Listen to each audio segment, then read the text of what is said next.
देहरादून में करोड़ों की लागत से बना ये बंगला उत्तराखंड के मुख्यमंत्री का सरकारी आवास है, सरकारी निवास है। लेकिन इस बंगले को मुख्यमंत्री खाने वाला बंगला भी कहा जाता है, क्योंकि इससे जुड़े हुए बहुत सारे मिथक हैं, बहुत सारे सवाल हैं। कहा यह जाता है कि जो भी यहाँ रहा, वो मुख्यमंत्री अपना कार्यकाल पूरा नहीं कर पाया, उसकी कुर्सी या तो छिन गई या छीन ली गई। अब जबकि तीरथ सिंह रावत उत्तराखंड की कमान संभाल चुके हैं, तो यही एक सवाल है कि क्या वो इस बंगले में जाएंगे, जो अब तक कई मुख्यमंत्रियों को खा चुका है।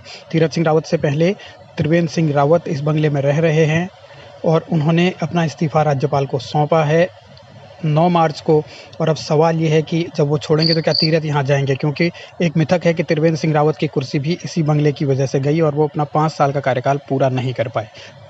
एनडी तिवारी के शासनकाल में इसका निर्माण शुरू हुआ था, लेकिन सबसे पहले रहने के लिए यहाँ बीसी खंडूरी गए थे, जो अपना कार्यकाल पूरा नहीं कर पाए और मार्च 2007 से जून 2009 में उनकी कुर्सी छीन ली गई थी, उनको हटना पड़ा था। उसके बाद निशंक मुख्यमंत्री बने तो वो भी सरकारी आवास में रहे और उनकी कुर्सी भी इस बंगले की वजह से चली गई, ऐसा कहा जाता है, क्योंकि वो जून 2009 से लेकर सितंबर 2011 तक मुख्यमंत्री रहे थे। उसके बाद फिर खंडूरी आए, लेकिन वो भी यहाँ ज़्यादा दिन नहीं टिक पाए और 2012 में वो अपना विधानसभा चुनाव हार गए और सरकार चली गई। उसके बाद विजय बहुगुणा जब 2012 में मुख्यमंत्री बने तो उन्होंने भी इसी बंगले को अपना आशियाना बनाया, लेकिन उनकी भी कुर्सी छिन गई और उन्हें भी अपने पद से इस्तीफ़ा देना पड़ा। तो ये सवाल फिर हरीश रावत के सामने भी आया, तो हरीश रावत तो यहाँ गए नहीं डर की वजह से। उन्होंने अपना जितना भी कार्यकाल था वो बीजापुर गेस्ट हाउस में ही बिताया, लेकिन अंधविश्वास को मानते हुए उन्होंने जो कदम उठाया था वो सही साबित नहीं हुआ और फिर भी उनकी हार हो गई। 2017 में वो 2-2 सीट से चुनाव हार गए और कांग्रेस 11 सीट में सिमट गई।